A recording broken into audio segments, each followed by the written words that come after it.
Bertemu kembali di Minggu Baharu, saya Zawazi Yusof, paparan utama rentasan berita, edisi 1085. Adakah hudud PAS kini sudah menjadi zombie? Cukupkah sekadar dengan kemaafan? Debat dilarang, bagaimana konsert boleh diluluskan? Lu sokong gua, gua sokong lu.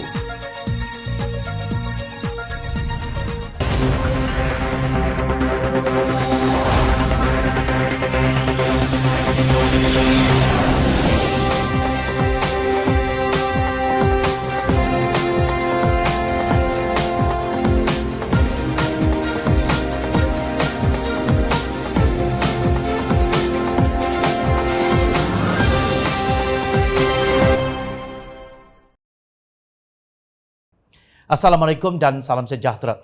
Kenyataan Presiden Bersatu Tan Sri Mahyadin Mat Yassin bahawa PAS tidak lagi bercakap tentang potong-potong boleh difahami parti itu tidak lagi berjuang untuk melaksanakan hukum hudud yang di dalamnya melibatkan hukuman potong tangan ke atas pencuri. Kenyataan ini bercanggah dengan kenyataan bekas Timbalan Mursyidun Ampas Allahyarham Datuk Harudin pada Disember 2014 lalu bahawa hudud adalah nyawa PAS, kata ahli jawatan kuasa pimpinan Amanah Nasional Muhammad Faiz Fazil.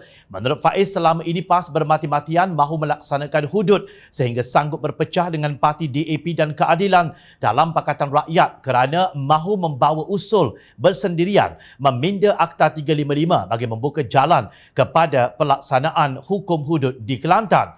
Pada ketika itu juga, PAS juga sering menyatakan bahawa hudud merupakan nyawa mereka, ujarnya dalam kenyataan. Faiz menempelak PAS kerana sejak parti itu berada dalam kerajaan persekutuan, pindaan Akta 355 masih belum dibawa ke Parlimen dan perjuangan hudud sudah tidak lagi kedengaran. Faiz merujuk kepada kenyataan Mahyadin pada majlis makan malam di Pusat Konvensyen Antarabangsa Austin di Johor Bahru bersama masyarakat Cina baru-baru ini. Orang Cina takut dalam perikatan ada PAS itu pakai haji. Saya cakap terus terang, pasal kawan saya bercerita, dia Cina dia tengok dia punya partinya, pasal itu ada PAS lah. Takut dia cerita potong. Saya jadi PM, dalam parti saya dulu pun ada PAS, 3 menteri PAS. Sekarang pun ada 3 menteri PAS, ada beberapa timbalan menteri PAS. Lu ada dengar dia cerita potong-potong tak? Tak ada lagi cerita. Pasal bila dia sudah jadi gamang, dia faham. Dia kena ambil kira, ini ada Cina, Melayu, India, ada Islam, ada Buddhis, ada Hindu. Dia kena jaga. Faiz juga membangkitkan kenyataan Ketua Dewan Ulama PAS Kelantan di dalam muktamar tahunan 2020 menyatakan bahawa sesiapa yang bertanya bilakah PAS akan melaksanakan hudud umpama suara syaitan.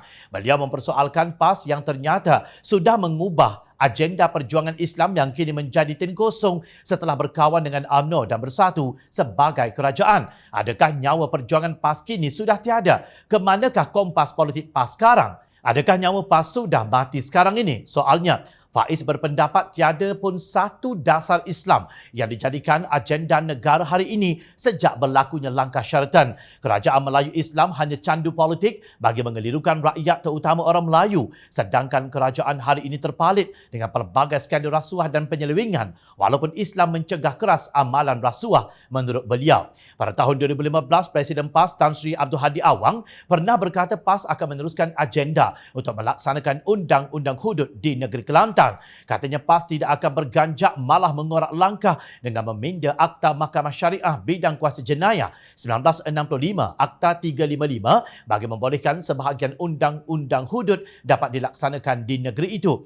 Dalam hal ini, PAS mengambil sikap untuk mengajak manusia secara damai. PAS tak mahu berkelahi. Malangnya ada orang yang nak ajak berkelahi, nak ajak berlawan. Biar dia sahaja yang bersuara, kita bawa agenda kita. Biar anjing menyalak, serigala menyalak. kabilah berjalan terus sampai ke destinasi matlamat yang dituju. Ini slogan yang kita bawa. Salahlah dia nak salah pun. Saya terpaksa sebut perkataan salah ini sebab dia melawan hukum Tuhan. Kita akan terus bawa agenda ini, kita tidak akan berganjak. Demikian katanya pada ceramah Perdana Kepimpinan PAS Pusat di Markas Tarbiyah PAS Negeri Pongsu Seribu, lapor bernama pada 28 Jun 2015. Keangkuhan hadi berpanjangan sehingga mereka berkuasa menerusi tebuk atap. Dalam satu wawancara bersama Berita Harian yang diterbitkan 9 Ogos 2020, Hadi berkata musuh adalah siapa sahaja yang anti-Islam, sama ada secara total atau Islamofobia.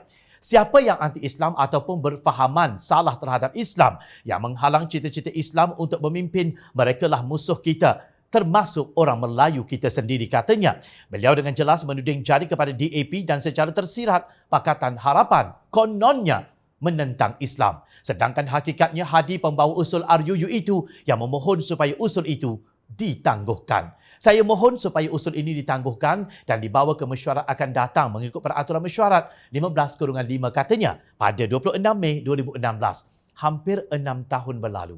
Kali terakhir rakyat mendengar mengenai RUU 355 ialah pada 6 Oktober 2021. Justru tidak silap jika kita melihat dakwaan Mahyadin sebagai serius. Faiz juga menyeru Hadi Awang menjelaskan kepada rakyat Malaysia sama ada PAS sudah tidak lagi memperjuangkan hudud. Jangan jadi seperti Muafakat Nasional yang dikatakan Timbalan Presiden PAS Datuk Seri Tuan Ibrahim Tuan Man seperti ditutup fail, nampak tidak hidup tetapi tidak mati. Hudud bukan zombie, sindirnya. Bagaimanapun Tuan Ibrahim dilaporkan mengelak daripada menjawab isu hudud. Saya fikir kita selesaikan isu air dahulu. Isu yang kita bawa kali ini adalah isu yang walaupun orang sebut tandas, dari segi impak kesihatan ia sangat besar. Sebab itu kalau boleh kita fokus yang ini dulu, katanya pada sidang media di Madrasah Haji Junoh, Kampung Paya Keranji, lapor Malaysia Kini. Sampai bila pemimpin PAS mahu keluk-kelak apabila ditanya tentang RUU 355 dan undang-undang hudud ini? Sampai bila rakyat terus diperbodohkan dengan slogan Islam memimpin sedangkan yang berlaku hanya retorik dan matlamat menghalalkan cara? Berhentilah menunggang agama. Ahli Parlimen Kuala Nerus Datuk Dr. Khairuddin Aman Razali ternyata berang dengan pihak penganjur Majlis Makan Malam di Pusat Konvensyen Antarabangsa Austin di Johor Bahru 4 Mac lalu. Majlis itu turut menyaksikan kehadiran Pengerusi Perikatan Nasional Tan Sri Mahyadin Mat Yassin, Setiausaha Agung Bersatu Datuk Seri Hamzah Zainuddin dan Presiden Gerakan Datuk Dr. Dominic Lau serta ahli perniagaan dan pemimpin masyarakat Cina. Apa yang menjadi isu ini ialah majlis tersebut ialah pertunjukan tarian Rizki yang dipersembahkan oleh penari-penari separuh bogel. Khairuddin menyelar pertunjukan tersebut yang dilihatnya tidak wajar. Memang tidak selayaknya majlis tari menari ala bogel menjadi hidangan kepada pimpinan politik Muslim walaupun penganjurnya bukan Muslim. Apatah lagi ia juga bercanggah dengan nilai ketimuran dan nilai masyarakat Malaysia, katanya dalam satu kenyataan. Bila mengingatkan bahawa di saat ini rakyat berhadapan dengan musibah dan diajak untuk bermunajat memohon keampunan kepada Allah agar dilepaskan daripada musibah COVID-19. Apa yang berlaku mengguris sedikit perasaan rakyat, ujarnya.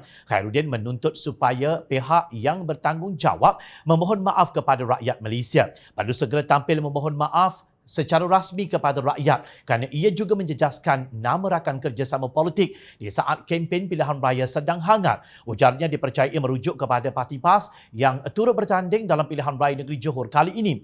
Pahit tetapi teguran perlu dibuat agar masyarakat dapat menilai prinsip Perikatan Nasional yang jelas berkaitan Islam, tegasnya. Demikian amarah seorang pemimpin yang kini terbuang daripada pucuk pimpinan PAS yang sedang hanyut bersama rentak tari gerakan dan juga bersatu. Untuk makluman, tarian Rizki juga kontroversi di Amerika Syarikat kerana wujudnya unsur seksualiti atau aksi pada tarian tersebut yang dilihat lucah. Pastinya bagi pengunjung kelab-kelab hiburan, tarian tersebut merupakan persembahan biasa sahaja, tetapi ia amat tidak sesuai dihidangkan untuk jamuan mata pemimpin politik negara. Setiausaha Eksekutif Perikatan Nasional Saiful Adli Muhammad Arsyad dipetik Free Malaysia Today sebagai berkata kehadiran pemimpin Perikatan Nasional adalah atas jemputan penganjur iaitu Komuniti Perniagaan Cina Tempatan. Program bukan anjuran Perikatan Nasional dan kehadiran pemimpin PN adalah atas jemputan. Persembahan adalah anjuran penganjur, katanya. Inilah sindrom ketinggalan budaya yang berlaku di kalangan elit ekonomi dan tokoh-tokoh korporat di negara ini. Mereka sangat maju dalam menggunakan pakai teknologi teknologi dan mungkin juga unggul mengurus perniagaan serta menikmati kehidupan yang mewah. Namun mereka ketinggalan daripada segi budaya kerana terlalu mabuk dalam mengejar kemajuan dunia. Khairuddin bertindak tepat menegur penganjuran majlis yang turut dihidangkan dengan tarian separuh bogel itu. Pemimpin politik khususnya yang beragama Islam sewajarnya meneliti dahulu apakah atur cara majlis yang mereka turut diundang. Sepatutnya pemimpin politik yang beragama Islam tidak hadir pada program yang ada persembahan yang bercanggah dengan nilai akhlak Islam dan budaya tempatan. Nasi sudah pun menjadi bubur. Cukupkah hanya dengan sebuah kemaafan? Rakyat patut menolak pemimpin yang tidak bijak sehingga membenarkan diri mereka diheret dalam majlis yang tidak mencerminkan nilai tinggi Islam serta akhlak dan budaya tempatan. Polis akan memanggil penganjur konsert di Air Hitam Johor bagi membantu siasatan berhubung sekumpulan individu yang terlibat dalam aksi joget di sebuah konsert di Air Hitam Batu Pahat pada 4 Mac lalu. Siasatan dijalankan di bawah Akta Pencegahan dan Pengawalan Penyakit Berjangkit 1988 Akta 342. Menurut Ketua Polis Johor, Datuk Kamarul Zaman Mamat, polis telah dimaklumkan mengenai kejadian tersebut dan akan menjalankan siasatan berdasarkan video yang tular menunjukkan orang menari beramai-ramai sehingga mengabaikan prosedur operasi standard SOP. Saya ingin mengingatkan penganjur agar tidak membuat sebarang program yang boleh menimbulkan keresahan orang ramai. Jika ada, kita akan menjalankan siasatan terhadap mereka. Jadi dalam kes ini jelas sekali mereka gagal mematuhi Akta 342 ketika majlis. Katanya pada sidang media di Ibu Pejabat Polis Daerah Johor di Johor Bahru Ahad lalu. Difahamkan konsert Riuh Act tersebut anjuran My Creative Ventures Senia Berhad iaitu cabang pelaburan kerajaan yang bertujuan untuk memacu industri kreatif tempatan dan diletakkan di bawah kelolaan Kementerian Komunikasi dan Multimedia KKMM. Malah ia dirasmikan oleh Menteri Komunikasi dan Multimedia Tan Sri Anwar Musa lapor media.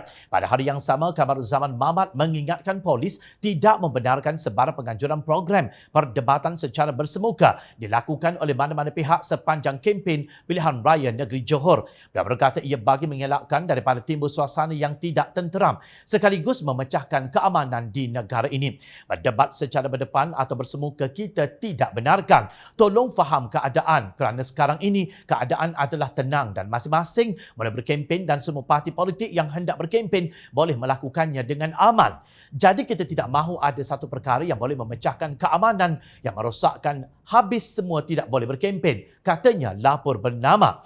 Beliau mengulas mengenai sesi perdebatan antara Presiden MCA Datuk Seri Dr. Wee Ka Siong dan Setiausaha Agung DAP Lim Guan Eng yang dibatalkan setelah tidak mendapat kebenaran pihak polis. Debat berkenaan dijadualkan berlangsung pada Ahad di Dewan Persatuan Tionghoa, Johor Bahru serta akan membincangkan mengenai isu membabitkan sebuah sekolah. Kamarul Zaman menegaskan setakat ini pihaknya hanya membenarkan program yang berbentuk ceramah sahaja. Kita benarkan ceramah sahaja dan permit ceramah memang kita luluskan. Kita bantu kecuali ada beberapa yang kita tidak luluskan kerana demi kepentingan dan kesejahteraan masyarakat di Johor, katanya seperti dipetik. Kamarul Zaman berkata pihaknya telah menerima sebanyak 152 laporan polis dan telah membuka 10 kertas siasatan yang antaranya membabitkan siasatan mengikut Seksyen 427 Kanun Keseksaan, Seksyen 269 Kanun Keseksaan, Seksyen 500 Kanun Keseksaan, Seksyen 323 Kanun Keseksaan, Akta Kesalahan Pilihan Raya 1954 dan Akta Komunikasi dan Multimedia 1988. Kertas siasatan yang dibuka ini antaranya melibatkan ceramah tanpa permit, khianat dengan api iaitu membakar bahan-bahan kempen, siasatan terhadap posting di laman Facebook yang membangkitkan kemarahan dan ada juga posting berbau lucah, tegasnya. Selain itu, siasatan turut dijalankan mengenai perbuatan yang membangkitkan perasaan jahat atau permusuhan dan pelanggaran SOP. Polis maklum mengenai debat antara pimpinan DAP dan MCA sebelum ia bermula. Polis hanya maklum mengenai konsert selepas video pelanggaran SOP tular di media sosial. Justru persoalannya, jika hanya ceramah yang diluluskan, bagaimana konsert yang membabitkan kumpulan orang ramai tanpa penjarakan sosial boleh berjalan tanpa halangan? Sepatutnya pihak yang berkuasa atau yang membenarkan sebarang aktiviti sosial sudah sedia maklum bahawa dalam setiap konsert akan berlaku kejadian penonton bersesak-sesak, menari dan sebagainya. Kejadian seperti ini sudah menjadi trend dalam mana-mana konsert terbuka di seluruh dunia. Presiden PAS Tan Sri Abdul Hadi Awang mengingatkan para pengundi pada pilihan raya negeri Johor supaya mengundi Perikatan Nasional untuk membuat perubahan di negeri tersebut. Rakyat memiliki tanggungjawab untuk memilih pemimpin yang benar dan amanah dalam menjalankan tanggungjawab mereka. Katanya dalam satu kenyataan di Facebook bila merujuk kepada penyakit rasuah dan salah laku berleluasa dalam masyarakat pada hari ini yang dilarang oleh Islam. Nabi Muhammad SAW telah meninggalkan petunjuk kepada kita bahawa Allah Subhanahu Wa Taala melaknat pemberi rasuah dan penerima rasuah. Penyakit rasuah ini harus kita hapuskan daripada terus merebak ke dalam masyarakat, ujarnya. Menurut beliau, PAS dan Perikatan Nasional membawakan calon-calon bagi pilihan raya negeri Johor yang telah bersumpah bagi melawan penyakit rasuah. Beri peluang kepada Perikatan Nasional untuk kami memerintah negeri Johor supaya kami dapat membetulkan keadaan yang berlaku di dalam masyarakat, tegasnya. Dalam satu hantaran yang berasingan, Hadi dipercayai menyelar UMNO yang memerintah selama 60 tahun sehingga berlaku banyak kelemahan, salah laku dan juga kes rasuah. Pilihan Raya Umum ke-14 mula menyaksikan Pakatan Harapan menang dengan manifesto yang tidak masuk akal sehinggakan janji mereka hanya tinggal janji, malah mencabar kedaulatan Islam dan institusi diraja. Akhirnya kita berjaya membuat perubahan di peringkat nasional dengan mengubah kerajaan daripada Pakatan Harapan kepada Perikatan Nasional, dakwanya.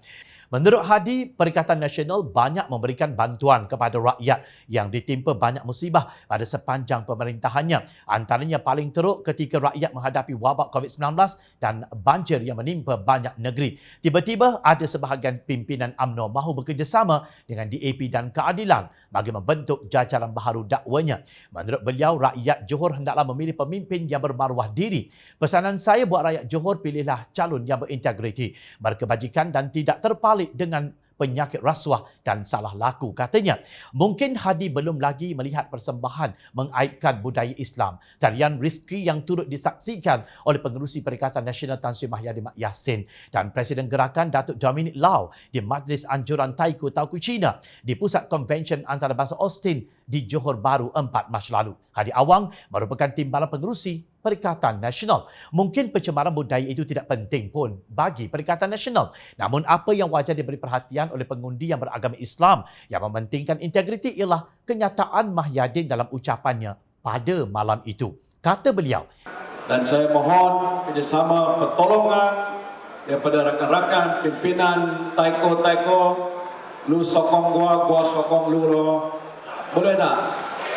Ayat Mahyadin itu pernah digunakan oleh bekas Perdana Menteri Datuk Seri Najib Razak sebelum skandal One Malaysia Development Berhad 1MDB meledak di seluruh dunia. Menurut laporan Malaysia Kini, Najib pernah berkata, "Lu tolong gua tolong lu" dalam satu majlis di SRJKC Merlimau pada 19 Februari 2011. Pilihan raya umum diadakan pada 5 Mei 2013. Kali ini Mahyadin menggunakannya untuk pilihan raya negeri Johor. Justru apa bezanya antara UMNO dan Bersatu yang dipenuhi oleh katak politik dari UMNO? Perikatan Nasional umpama orang yang sama bertukar baju yang hampir sama warnanya dengan Barisan Nasional. Adalah satu keajaiban untuk mendapatkan hasil yang berbeza. Ingat, rakyat sentiasa memerhati.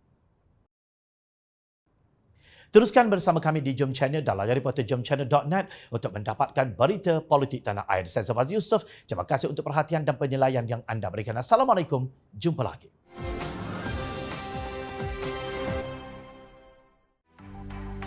Mencari maklumat dan berita politik yang bebas, kupasan yang tepat, panas. Dapatkannya secara eksklusif hanya di Jom Channel. Komitmen kami, pentasan berita Isnin hingga Jumaat. Berbicara dan isu semasa, kami garapkan secara langsung. Panel-panel berkaliber dan profesional. Interaktif, pandangan anda kami raikan. Jangan lupa bersama kami di setiap hujung minggu dalam edisi khas mingguan. Jom Channel, moving forward, sharing a new experience.